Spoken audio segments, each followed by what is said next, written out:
आइए देखते हैं मजा आएगा। બોલ બેન તારે હું ખાવું તું માયગી ખવડાવું ભાઈ આજ તારો બર્થડે છે ને તું મને જમવા લાવ્યો તું જે ખવડાવે ઈ હું ખાઈ લે એમ વેઇટર ભાઈ મેનુ હા ભાઈ મારે મેનુ યાદ છે હો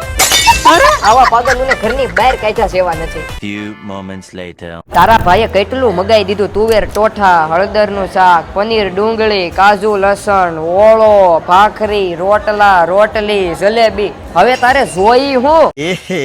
रहा नहीं जाता तड़प ही ऐसी है ना। એન્વાયરમેન્ટ બી સારું છે અહીંયા નદી કાંઠો તાપી કિનારે છે આવું રેસ્ટોરન્ટ મોટા વરાછામાં કઈ જગ્યાએ નથી આ જો અમે આખું ગ્રુપ આવ્યું 15-16 જણા તમે જોઈ લ્યો બધાએ ફૂલ મોજ કરી ફૂલ આનંદ કર્યો છે અને સાંભળો મિત્રો નદી કાંઠાવાળાના દેશી ચૂલા ઉપર બનેલા રોટલા મુંબઈ અમદાવાદ અને હમણાં તો પ્રયાગરાજમાં પણ ગયા છે હો તમારે પણ બહાર પાર્સલ લઈ જવા હોય તો મોજથી કોન્ટેક્ટ કરો બાકી હું તમને કહું ને તો ફેમિલી કે ભાઈબંધ દ્વારે એકવાર તો અવશ્ય મુલાકાત કરો લોકેશન ચીકવાડી બ્રિજ ઉતરતા ડાબી બાજુ રિવર કેનની સામે જ છે હો